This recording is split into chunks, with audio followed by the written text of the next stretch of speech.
Welcome to Telugu focus TV. నేను మీ శ్రీనివాస్ రెడ్డి.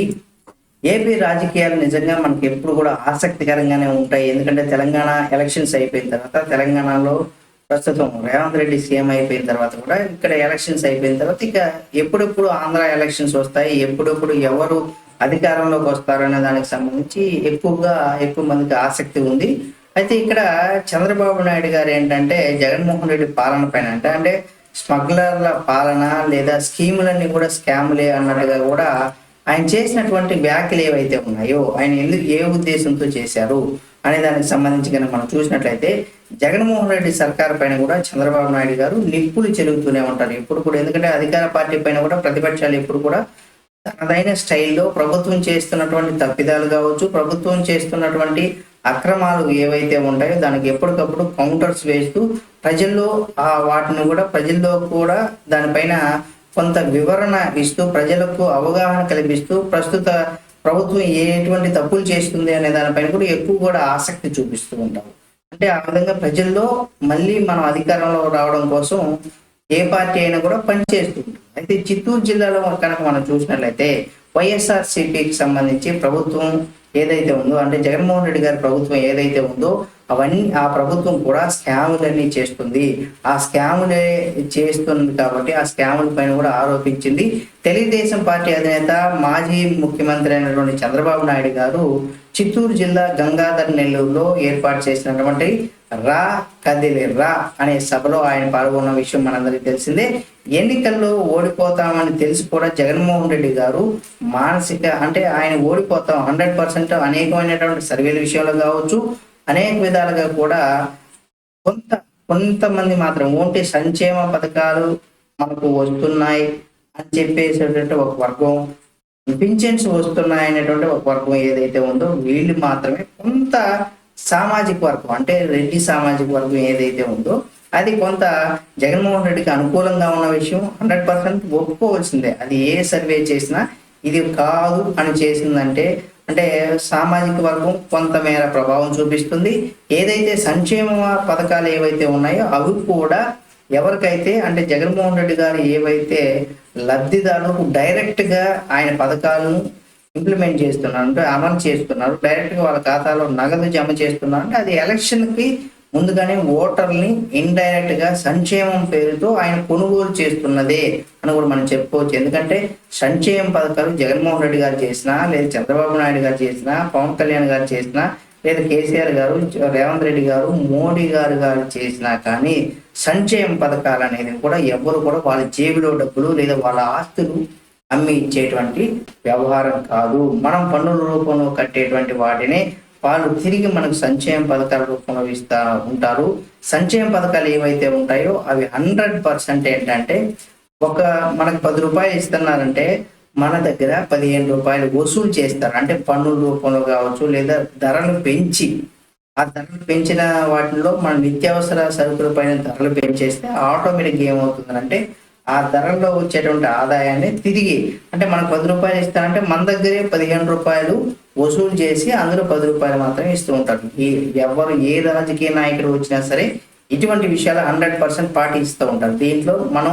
దీంట్లో ఒకరు జగన్మోహన్ రెడ్డి, లేదా చంద్రబాబు నాయుడు గారు, పవన్ కళ్యాణ్ గారు, లేదా ఇంకెవరైనా షర్మిల గారు, లేదా రేవంత్ రెడ్డి గారు, కేసీఆర్ గారు, మోడీ గారు, ఇందులో ఎవ్వరు కూడా పొలిటీషియన్స్ అందరూ కూడా ఇదే స్ట్రాటజీని ఫాలో అవుతారు.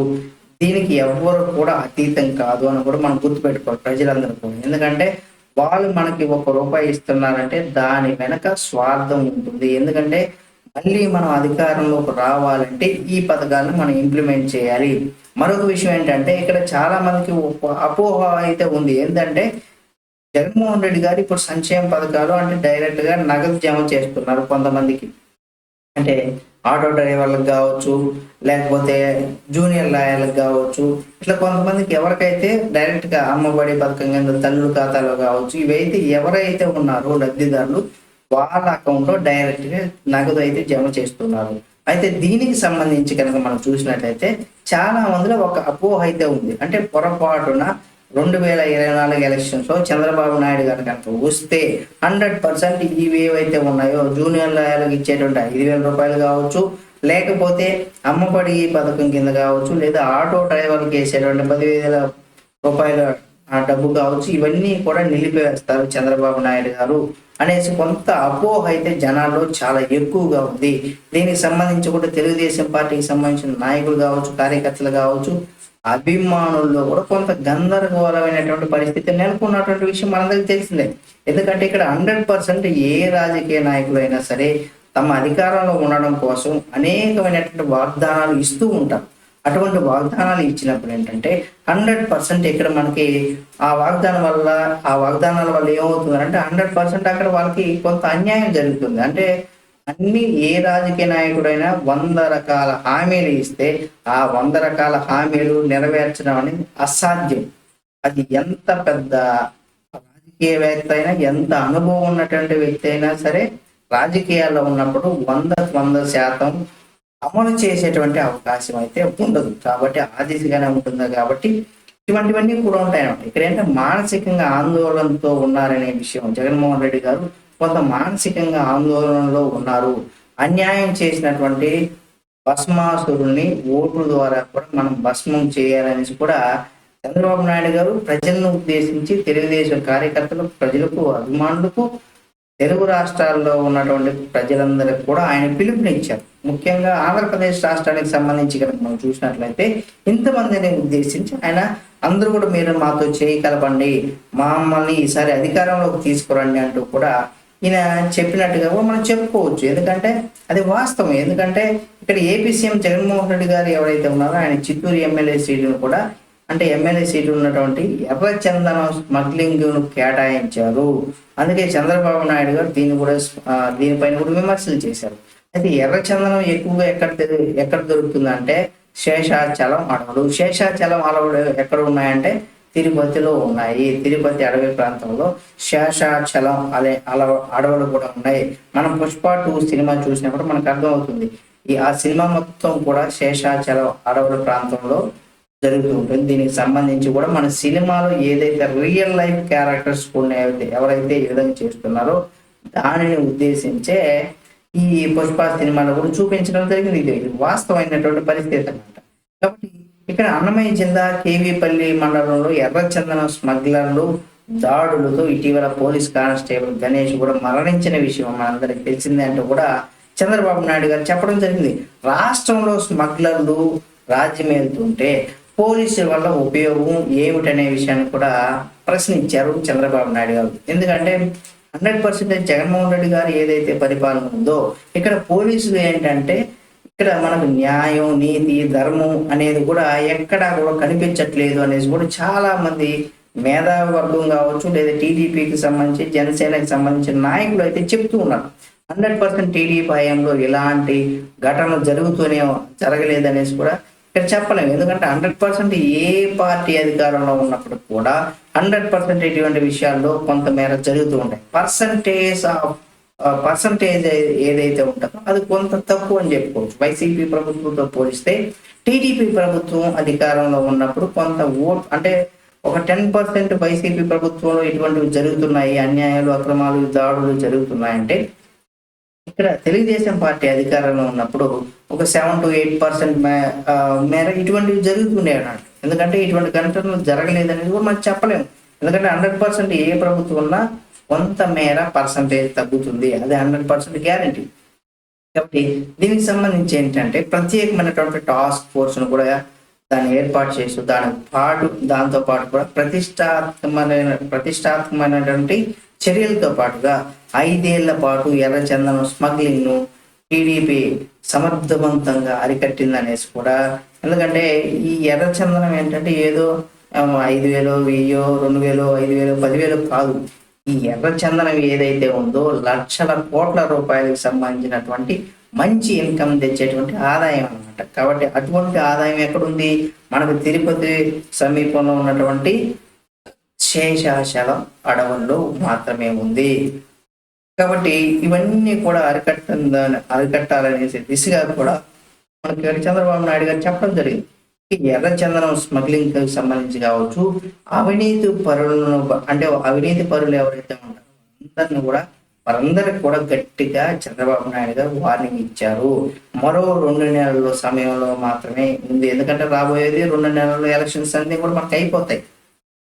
కాబట్టి 16 లక్షల కోట్ల రూపాయలు విలువ చేసినటువంటి పెట్టుబడులు కూడా ఆకర్షించి 5 సంవత్సరాల్లో 6 లక్షల ఉద్యోగాలు, అంటే 6 లక్షల మందికి ఉద్యోగ అవకాశాలు కల్పించడంలో టీడీపీ సాధించినటువంటి ఘన విజయం అనేసి కూడా ఆయన చెప్పుకొచ్చారు. ఇందులో ఎంత వాస్తవం ఉంది, అవాస్తవం ఉంది అనేది కూడా మీరుగా ఎవరైతే చంద్రబాబు నాయుడు గారు ముఖ్యమంత్రిగా ఉన్నారో 2014 నుండి 2019 వరకు ఈ 5 ఏళ్ల కాలంలో చంద్రబాబు నాయుడు గారికి సంబంధించి ఆయన ముఖ్యమంత్రిగా ఉన్నారు కాబట్టి ఈ సమయంలో చంద్రబాబు నాయుడు గారి హయాంలో ఎవరైతే విద్యార్థులు ఉన్నారో వాళ్ళందరూ కూడా వారికి మంచి ఉద్యోగ అవకాశాలు కల్పించడానికి టీడీపీ పార్టీ అనే కావచ్చు, ఈ పార్టీ అప్పుడు కొంత మేర ప్రయత్నం చేసిందా లేదా అనేది కూడా మనకు అక్కడ ఎవరైతే ఉన్నారో వాళ్ళని మనం ప్రశ్నించినప్పుడు తెలుస్తుంది. ఇక 11 జిల్లాల సెలక్షన్ కమిటీకి అంటే డిఎస్సి పరీక్షల ద్వారా కూడా 1,50,000 ఉద్యోగాలు కల్పించబోతుంది అని కూడా ఆయన పేర్కొన్నారు. కాబట్టి ఇక్కడ దళితులకు ఇప్పుడు మనం చూసినట్టే జగన్మోహన్ రెడ్డి గారు ముఖ్యమంత్రి అయిన తర్వాత ఏమంటే దళితుల మృతదేహాలను కూడా వైఎస్ఆర్సీపీ డోర్ డెలివరీ చేసిందంటూ కూడా చెప్పడం జరిగింది. ఎందుకంటే ఇక్కడ మనం చూసాం ఆయన వైఎస్ఆర్సీపీకి సంబంధించినటువంటి నేత ఒక దళిత డ్రైవర్, అంటే తన దగ్గర డ్రైవర్ గా పనిచేస్తున్నటువంటి వ్యక్తిని 100% అతనే చేశాడు అన్నట్టుగా నిరూపించి అతన్ని అరెస్ట్ చేయించి లోపల ఉంచారు. కాబట్టి టీడీపీ దళిత నేత అయినటువంటి బాలయోగిని లోక్సభ స్పీకర్ గా చేసి వారికి అత్యంత ప్రాధాన్యత కూడా లభిస్తుందంటూ కూడా చంద్రబాబు నాయుడు గారు చెప్పడం జరిగింది. కాబట్టి జగన్మోహన్ రెడ్డి గారికి దళిత ద్రోహి అని పిలుస్తూ, అంటే దానికి సంబంధించి పిలుస్తూ ఉంటారు, ప్రస్తావిస్తూ ఉంటారు. కాబట్టి ఇవన్నీ కూడా కరెక్ట్ కాదనే ఒక ఉద్దేశాన్ని అక్కడ చెప్పడం జరిగింది. దళితుల కోసం టీడీపీ ప్రారంభించినటువంటి 27 పథకాలు ఏవైతే ఉన్నాయో అవన్నీ నిలిపివేయడం పైన కూడా ప్రస్తుత సీఎం రేవంత్ రెడ్డి గారు, అంటే ఇక్కడ తెలంగాణకి సంబంధించి రేవంత్ రెడ్డి గారు, ఆంధ్రప్రదేశ్ సంబంధించి చూసినట్లయితే జగన్మోహన్ రెడ్డి గారు, ఏవైతే ఇప్పటి వరకు మనం ఏదైతే చెప్పుకున్నామో అంటే ఇక్కడ దళిత ద్రోహి జగన్మోహన్ రెడ్డి గారు 27 పథకాలు ఏవైతే ఉన్నాయో అవన్నీ నిలిపివేయడానికి గల ప్రధాన కారణం ఎవరు? 100% 4 ఏళ్లలో దళితులకు 6,000 కేసులు పెట్టారు. దీంతో 188 మంది మృతదేహ అంటే మృతి చెందినట్టుగా కూడా వైఎస్ఆర్సీపీ ప్రభుత్వం ఇక్కడ విమర్శించింది. చిత్తూరు జిల్లాలోని మొత్తం 3 షెడ్యూల్డ్ కులాల అభ్యర్థులను కూడా జగన్మోహన్ రెడ్డి గారు భర్తీ చేయడానికి ఆయన హైలైట్, అంటే వాళ్ళని భర్తీ చేసి వాళ్ళను కూడా రాబోయే ఎన్నికల్లో కూడా కొంతమేర ముందుకు తీసుకెళ్లేటువంటి ప్రయత్నం చేస్తున్నారు. ఏది ఏమైనా ఇక్కడ కనుక మనం చూసినట్లయితే 100% మనకి ఏంటంటే ఏపీ రాజకీయాలు ఏవైతే ఉన్నాయో ఈ ఏపీ రాజకీయాలు 100% మనకి ఇక్కడ కొంత ఇంట్రెస్ట్ గానే ఉంటాయి. ఎవరు గెలుస్తారనేది కూడా మీరు మీ యొక్క అభిప్రాయాన్ని కామెంట్ రూపంలో తెలియచేయండి. ఎందుకంటే మీరు చేసేటువంటి కామెంట్, లైక్, షేర్, కామెంట్ ఏదైతే ఉంటుందో సబ్స్క్రైబ్ చేసి బెల్ బటన్ నొక్కడం ఏదైతే ఉంటుందో మేము పెట్టే ప్రతి వీడియో కూడా మీకు నోటిఫికేషన్ రావడం జరుగుతుంది. కాబట్టి ప్రతి ఒక్కరు కూడా పని అయితే చేయండి. ఒకవేళ మీకు ఎవరికైనా నోటిఫికేషన్ రాకపోయినా మన తెలుగు ఫోకస్ టీవీ ఛానల్లో మంచి మంచి వీడియోలు ఉన్నాయి కాబట్టి దాన్ని కూడా చూడండి. మీకు నచ్చితే లైక్ చేసి, షేర్ చేసి, కామెంట్ చేసి మన Telugu focus TV channel subscribe చేసి పక్కనే ఉన్న బెల్ బటన్ నొక్కడం మాత్రం మర్చిపోకండి.